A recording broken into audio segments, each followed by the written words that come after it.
Hello and welcome to the Rebecca Saunders Show.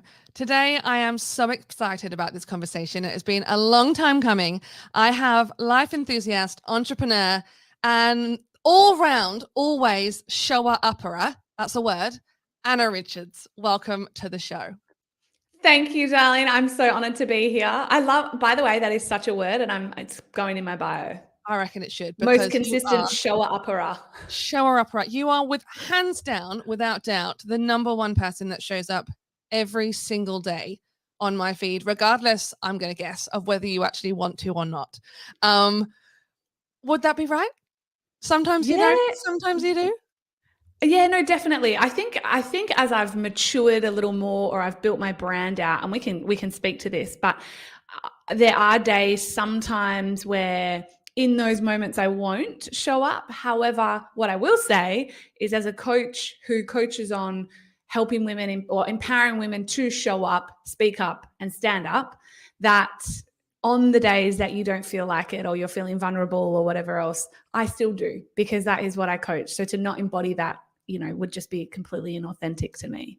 And I know it's not an easy thing to do, showing up every day, even if you don't want to. Do you have little hacks of, all right, Anna, I don't want to talk today. Where's a post-it note? This is the thing I'm going to say on days that I don't want to talk. Do you have like a little checklist of hacks? Do you know what? I don't. I'm the most useless, unhelpful person in the world in that sense. I don't follow strategies. I never have a checklist. I don't have dot points. However, what I can offer is that for me, when I show up, it is just an extension of I. So this is the power of just living so vulnerably and authentically, is that on those days I feel, I don't know, it is tougher, or something's happened, or I'm having a really hard day in business, and I may not want to put the camera on and show up as whatever energetically. I don't, but I'll show up in my truth in that moment. So I might say, I'm having a harder day, or, you know what, I'm in it. I did it the other day. I've been in it. I say, I'm in it. It's been a year of sitting in the fire. I've had a separation. I've had grief. I've had a heartbreak. I've had everything, and, birthing a new company at the moment. And it's just a lot. And I shared the other day, I just got online because I thought, gosh, I hadn't shared in a day or so. And I jumped on and I said, look, I just want to be honest and say I'm really in it at the moment. And I'm just figuring it out, and I'm feeling some big feelings, and I'm just moving through a lot, but I'm right here. I'm still here. I'm still going to show up, and I just spoke the truth. And so on those days where it is harder, or you're feeling big feelings, or, but we are a brand, right? I'm sure your audience is sassy, phenomenal, successful, incredible business women and men, potentially. I'm not sure. Yes, or listen regularly. I hope so. Yeah. Brilliant. Or they want to be, right? They're listening because they want to be. They want to be those sassy, bold, brilliant, phenomenal business women. So we have to show up. That is part of our job. And in life in general, it is about showing up. That is what makes our life a masterpiece, right? Not hiding away, not playing small. So for me, it's just about owning your truth all of the time and being honest in those moments. I don't feel like I am a very energetic, positive, optimistic, hello, morning loves. That's kind of my brand. Yeah. But when it's 5:30 in the morning when you're doing that, I'm like, oh my gosh. Hello loves, I'm off for a 3-hour ride. But when that's not my truth, that's not how I show up. I show up and I might have, and what I love the most is that my beautiful, I call them friends, not followers, but my beautiful friends online will connect with me so deeply. And they're like, Anna, your eyes look sad today. Or, oh, sweetie, I'm just sending you love. Or, babe, I'm sending you love. You just feel offbeat today. And I'm like, it's because I am. And isn't that beautiful that you get to feel that from me? And so that's that connection. That's how I sell so well. That's how I show up so well. That's how I have so much success, because it is that dance of vulnerability and truth all of the time in how I show up. So, you articulate it so well as being unapologetically you. And I think that is an absolute skill, one that I strive to do myself, in terms of that, not being inauthentic when you're not wanting to show up or trying to force conversation about something, but just being genuinely you in every aspect of your life, which I think really does sail through all of your business and social and just life, right? It's you as a person, regardless of what facet of life people are coming at you from. Is that right? Yeah, 100%. And that, I mean, that does come. Do you know what I have to say? And people do ask me this all the time. This question, how do you show up so truthfully and vulnerably and powerfully, essentially, and unapologetic? It's a beautiful word, unapologetically, and it is exactly how. Here we go. How the fuck I show up, right? I asked Beck offline. I said, "Can I swear? Because it's just who I am. That is just." And I always say, if you don't like that, if you don't like some sass, if you don't like fun, if you don't like positivity, I'm not the one for you to come and follow. But if you do like all those things, I'm absolutely that woman to come and follow. But that unapologeticness comes from practice. Honestly, like it's not. I mean, it is a skill, right? It's a learned habit, really. I guess it absolutely is. Because I always say to people, they're like, "How do I do it? I want to show up more like that. I want to tell the truth. I want to." And honestly, it all comes down to people being, whether they can articulate it or admit it or not, being scared about what other people think about them. Well, what if I showed up a little bit more truthfully, or what if I shared, a bit more vulnerably, or what if, you've been dying to swear. And I don't do it incessantly. I'm just saying, if an F-bomb comes out on my stories, I'm not trying to keep it on. I'm not trying to keep it off. It's just, if that comes out in that moment, that's what comes out. I never shoot again, essentially. Yep. But beautiful example, if you're actually someone that crashes all of the time in your private life, but then, never does it online, to me, there is that disconnect, because your friends would watch and go, too, right? It's got to be hard mentally. Yeah, she swears like a sailor. This isn't her at all. So I always say that it's just that integrity of, when your head hits the pillow, exactly who you are online is exactly who you are offline. And I will say, I implicitly and explicitly understand that there are some brands that you just can't do that. I'm using swearing as an example because I think it's a powerful one, where you can't do that, right? You might. On stage, I don't do it because I know you can't, you're going to offend someone.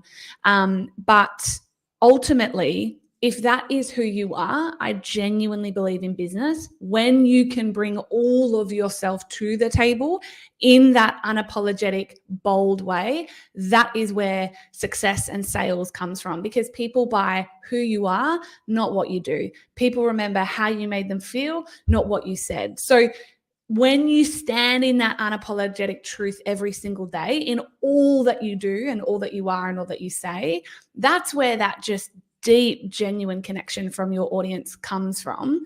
And so when you show up with an offering, it could be an ebook, it could be a course, it could be a product, it could be a video course, it could be anything. Your audience want it because they're like, I just want proximity of power to this person. I love how she shows up. I believe in her. I trust her. I know her. And you do.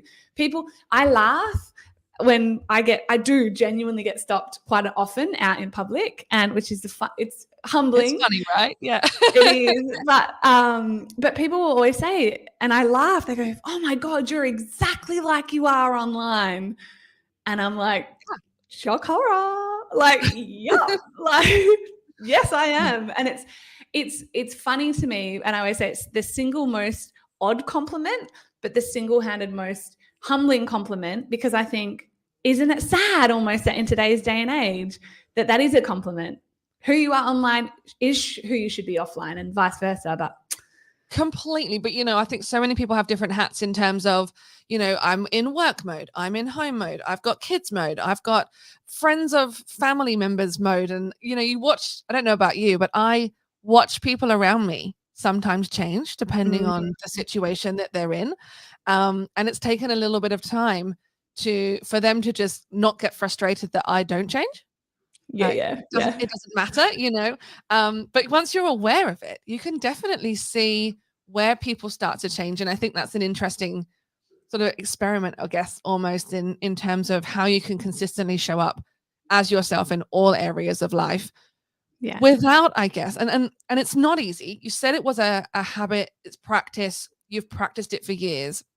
And I know from speaking with you a long time ago, you have been on social media or, Instagram, sharing those stories for a very, very long time before it was even A thing. influencer thing, right? Yeah. What was it? And I'm asking this because a lot of people listening now or watching the video recording will go, it's all well and good. You guys show up all the time. You've got all the gear. You've got people now. You're kind of in your zone. You've got your vibe. It wasn't always that way for either of us, right?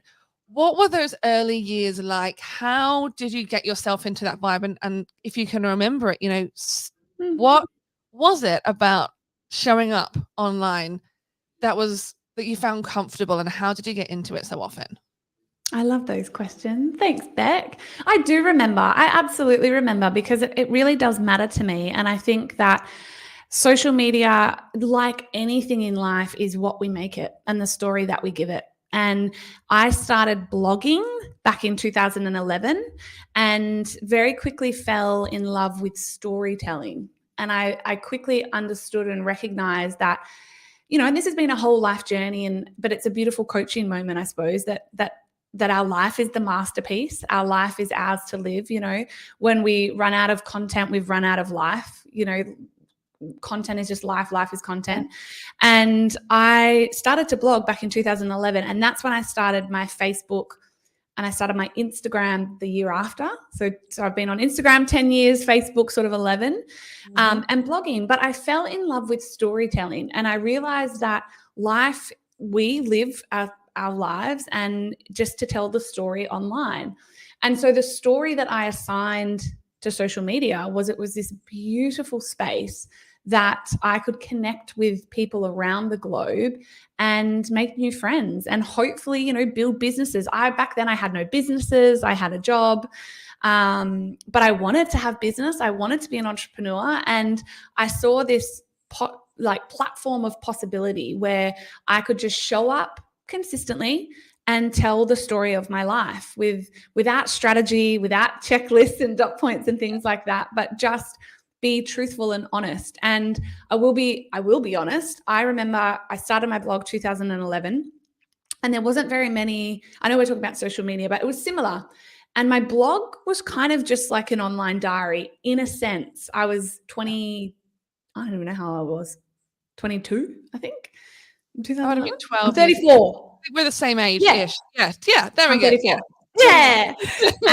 And so I got an editor from a newspaper here in Perth. I'm back sort of living in Perth temporarily, had emailed me and said, I've just found your blog. He was the editor of the big newspaper here, the Sunday Times.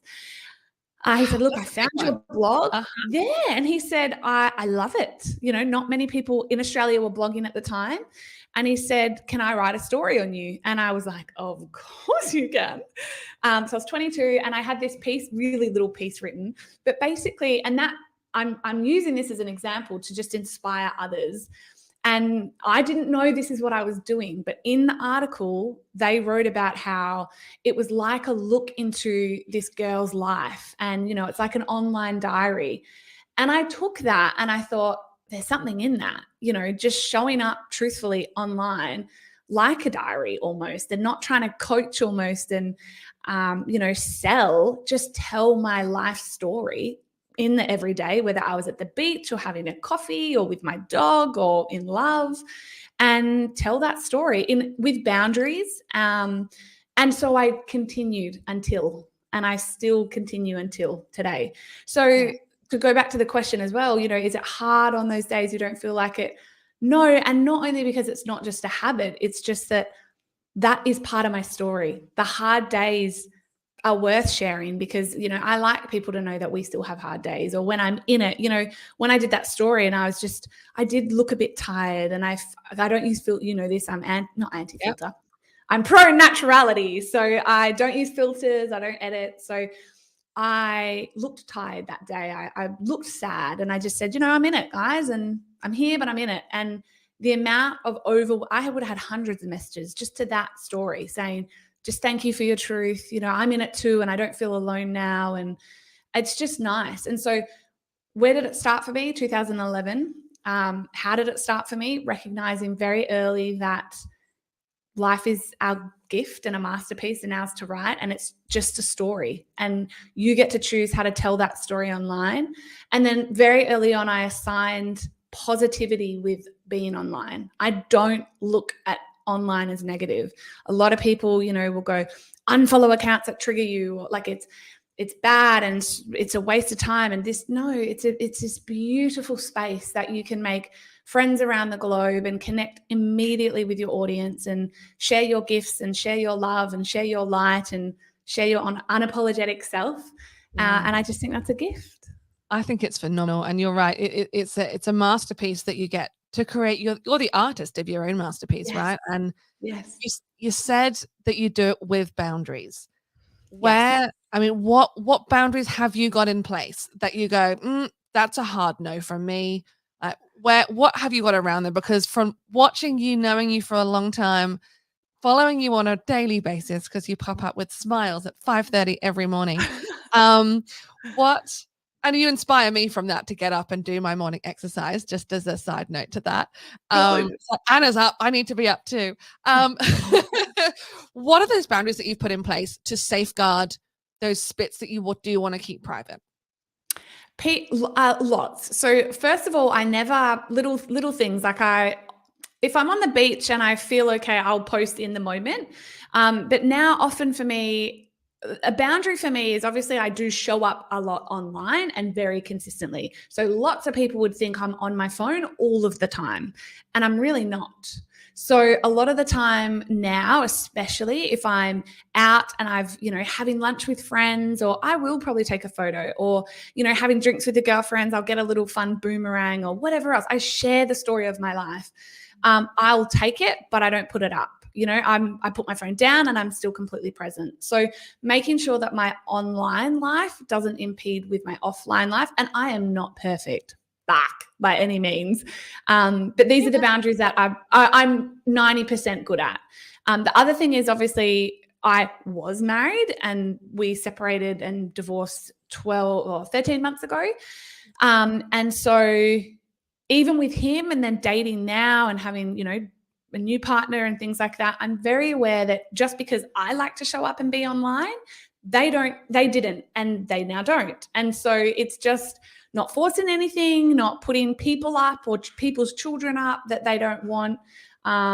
It's just, I suppose it's just being protective of my own energy as well. So another thing is I'm online a lot. I get hundreds of DMs a day. It's feeling like I'm not incumbent to my inbox.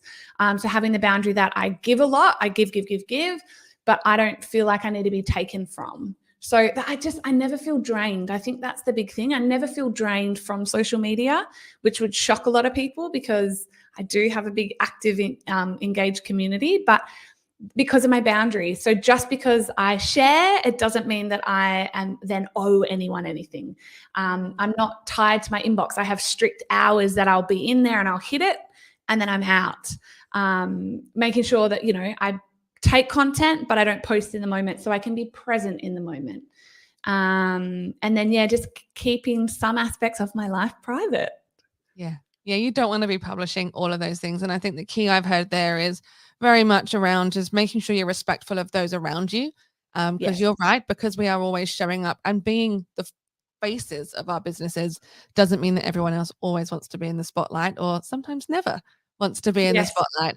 And holding those boundaries around inboxes. Inboxes can be suckers of information, suckers of energy, I should say, not information. So yeah, I love the fact that you also have those boundaries around the inbox, because something that I implemented a couple of years ago and love it. It's not always open. The notification sign is always off, that kind of thing. Actually, that's the other thing. I have no notifications turned on my phone, which shocks people. None. So I consume my social media and my life. It doesn't consume me. So I always say I'm a producer, not a consumer. Love that. I love that. That's that's a good one. Producer, not a consumer. You're the artist of your own masterpiece. And now, okay, a deep diving now, flipping it from the cool, positive side of things, because people can be negative online. And I know you have a very beautiful way of dealing with anyone that trolls, has negative comments, all of that stuff. And I know people listening are going to go, it's all well and good, but someone's going to write a snippy comment. share with me and the world how you deal with people that don't see eye to eye and for want of a better word, have a habit of just trolling people because that's what they do. Yeah. So I'm the extreme example. I won't go into it, but I am the extreme example. I have, groups that like I call them fans. Maybe that's the start. So first of all, flipping your language, I call them confused admirers. They're just confused admirers, you guys, because they're so obsessed with your life. They're not haters. They're just confused admirers. Okay. But I deal with it with love. That is how I deal with it, and that alone triggers so many people. And when I say love, I don't mean I send them love and light and I tell them that because I find that passive aggressive.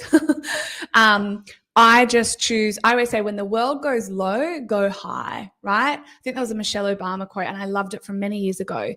So when my trolls go low, as in they attack, they're negative, they write mean things, I go high. And how I go high is I literally don't respond ever. And this shocks so many people. How do you not respond? Again, it's an art. It is a habit to not respond. But I always look at it like this, and it's so important that your online space is your home. I look at my online space as an extension of my home. It's my online home. Now, if I wouldn't allow someone to come into my physical home, that door just behind me, and stand there and say, you effing piece of S, you're disgust, whatever, what trolls do and say, and, just berate, pick on, etc. Would I allow them to stay in my home? No. Would I allow those words to hang around in my home? Absolutely not. I'd kick them the fuck out. And I'd delete, whatever. I'd have a shower. I'd smudge my room. The same with our online home. So I don't respond because you're just staying in the low vibe of it. I'll always delete the comment, always. If it's and this is a difference, right? There's constructive criticism, or not even criticism. There's constructive, because I can speak about sometimes not, but things that deserve or should have opinions that come back or whatever. So it's a beautiful conversation. That's different. When people are trolls and critics and bullies and they're coming after you, which is what most people fear, you delete it and you block them and you don't engage and respond, because you're better than that. Your time is better than that. You're worth more than that. And they don't deserve your time, your energy, your effort. And it pisses them off more, to be honest. So you always kind of feel good when you do it.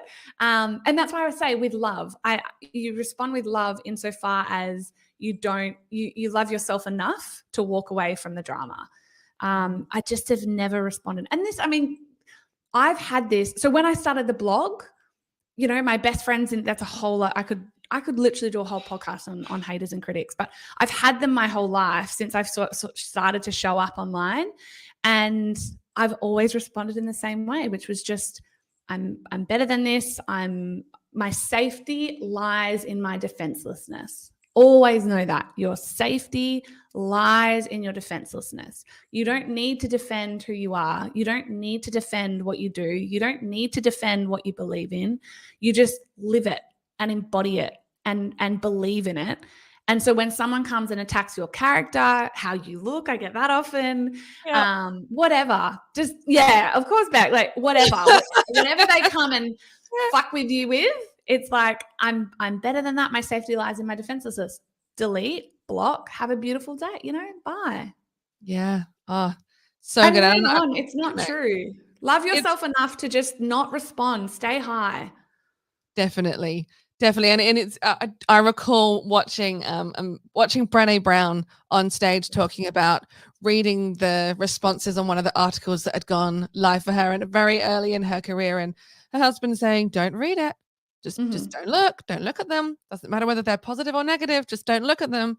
And she said, I waited till everyone left, and then I looked at them all, and then I spent the rest of the day crying and hiding away from the world because she let them in for all of a period of time, and from that moment on, she knew she wasn't going to read the comments. And it comes down to as well on that. I always think that And it's true that hurt people hurt people. You know, it's so cliche and it's so done, but it's so true. And I just always think if there's a person, man, female, otherwise, whatever, you know, online, spending a minute spreading hate or hurt or putting someone down, you know, I'm not like, I feel sorry for you, but I do, you know, I have that empathy in my heart. I think, you know, something's happened to you truly that has made you have a hurt heart, and this is your projection outward. So that's how I can stay low. There's nothing that I will defend. Nothing. I mean, the media have come after me. I've had some crazy shit. But I don't respond. I did respond once to a reporter because I wanted the quote this is the one time she'd sent me like comments that were really coming after me. And she sent me like, we believe this, didn't it? What do you have to say? And I said, cool story, needs more dragons, just because I wanted that in the article. And it got in the article. She responded, cool story, needs more dragons. But I did it because I thought it will give people such a good laugh as well. Like spreading joy and positivity. I love it. Did spread joy. Now, I know a few people are going to be listening going, ladies, it's all great. You do this for a living. You have found your true self. You have been doing this for a while. You're practicing what you preach. And I love you all for that. But I don't know where to start, right? Like, I don't know where to start, really. It's a little bit too scary. Outside of content creation, you went a few years ago and decided you wanted to do an Ironman, like out of the blue, and took it from doing no sport whatsoever to like conquering your first Ironman. I think you've done a few since then. I should say first half. Ironman, half. You're in a Superwoman outfit too. I was following along with that. But okay, I'm going to describe that journey of, okay, I'm going to do this, to actually making it happen. Because I think if we can tangibly talk about doing something you've never done before and explaining how you did it, and maybe, you know, people listening with their content creation might not be so scary after listening to how you tackled that. It's actually, I don't know if you put this together, Beck, but now you've saying it, I'm like, it's actually a really beautiful question, an example to use, because I used, and I'll tell the story, but I used that because in hindsight, now I can answer this question and say that for me in life and business, so I did this is less than a year ago. So I did 2 half Ironmans in 6 months, which is insane. It's maddening.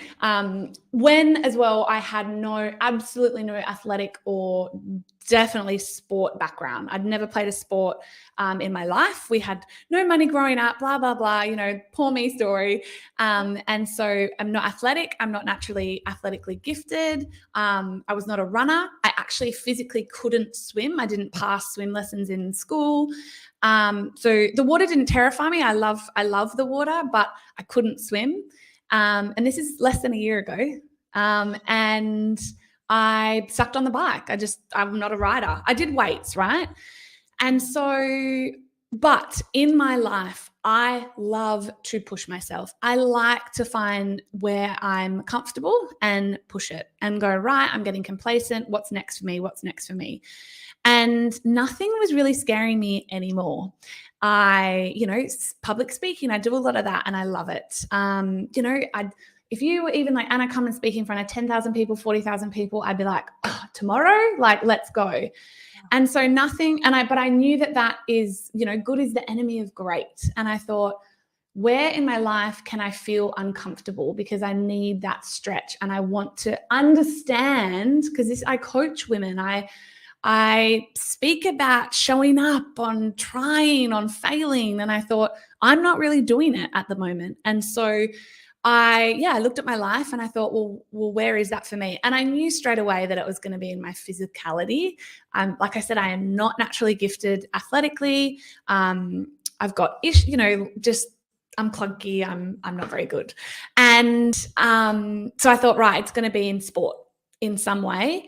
And on a Sunday, the TV was on in the background and I was like folding washing, and Ironman came on. And I was crying. I was weeping watching these human beings in these feats of magnificence. And I was like, oh, there's something in that. And I thought, but fuck, I can't swim. There's no way that I can do this because I cannot swim. I don't know how to swim. And I went, oh, well, that's the thing. And so the next day I was at the gym. We had a pool at the gym. I was walking past and I went, I want to get in. I've got to get in that pool. This is it. Because I felt scared. I was like, I knew that I was starting to want to do it. And then I walked past it and I felt that fear that so many of you will be feeling, when I'm saying, go show up online and live your truth and start that business. And it's like, shut up, woman. I'm fucking terrified. Like, don't tell me to do that. And that's how I felt walking past that pool.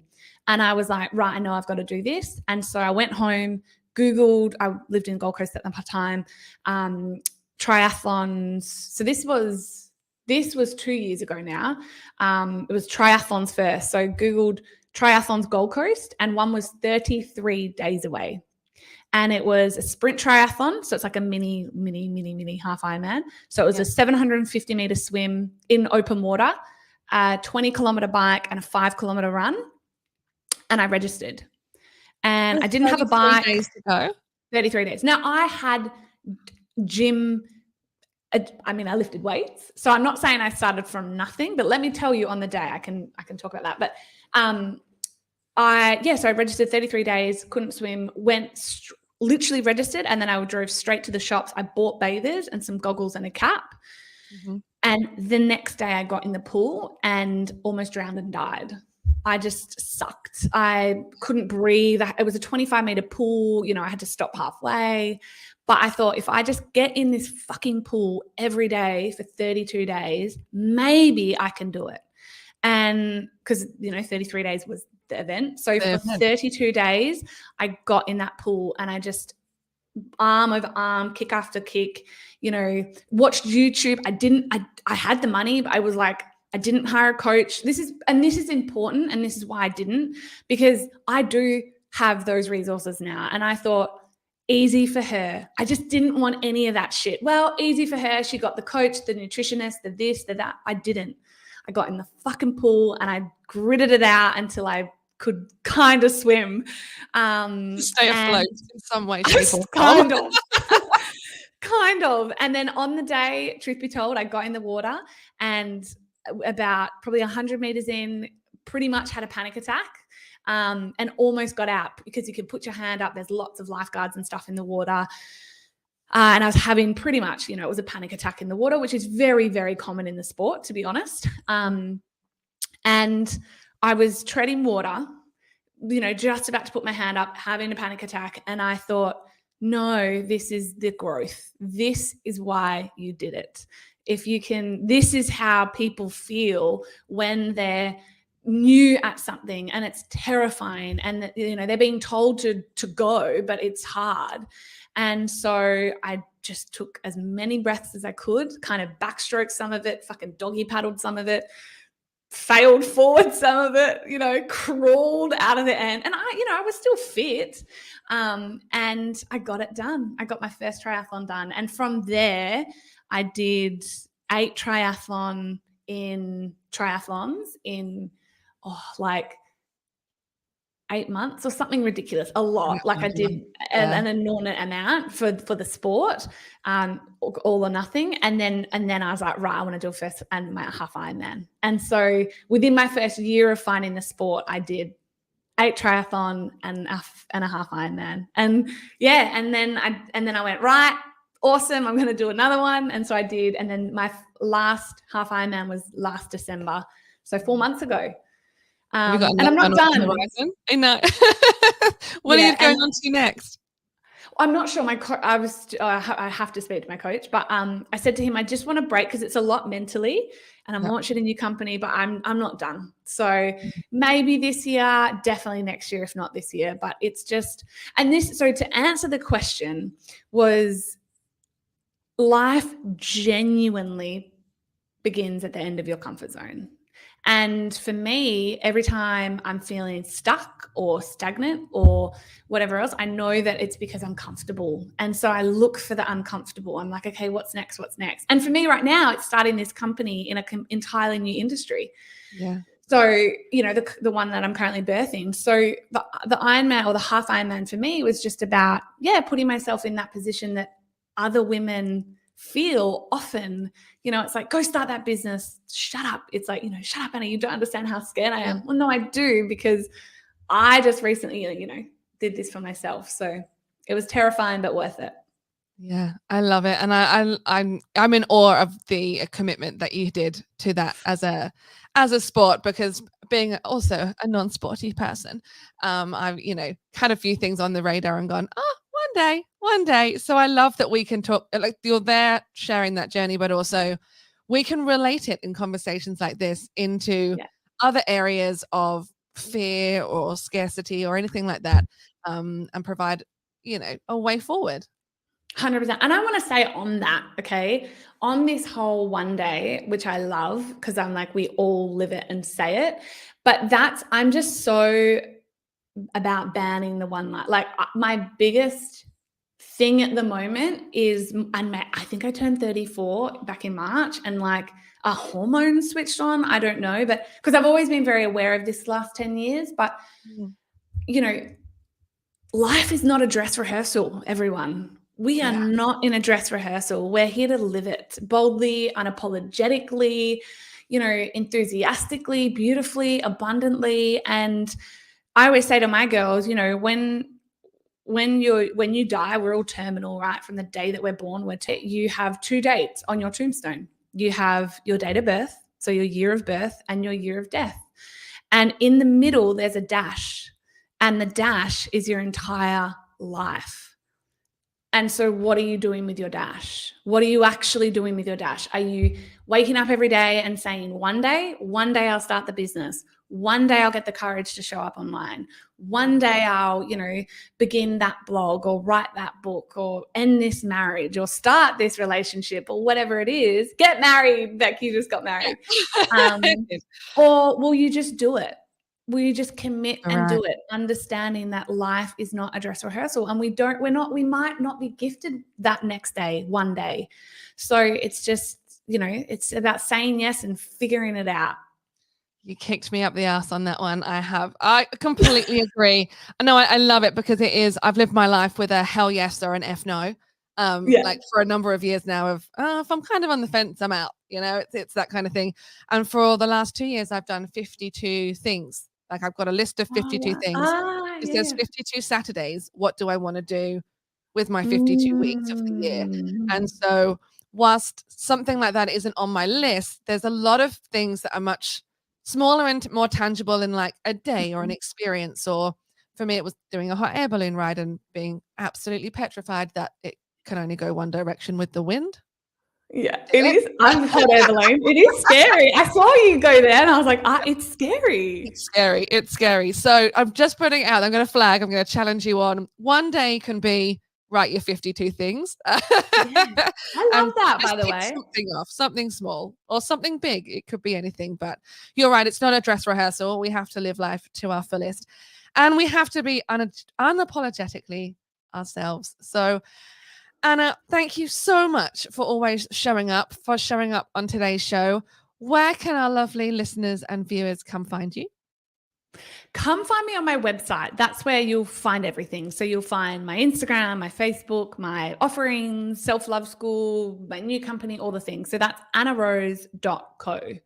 Beautiful. And I'm going to tag that in all of the show notes. Yeah, beautiful. I was like, ANNA. I used to love that I had such a simple name. Like I'm like, Anna, say it forward, say it backwards. And then because everyone has weird names these days, I'm like, Anna, and they're like ANNA or ANA. And I'm like, ANNA. ANNA. Yeah. Anyway. I love it. Well, thank you so much again. Thank you for tuning in. And as always, I will see you next week.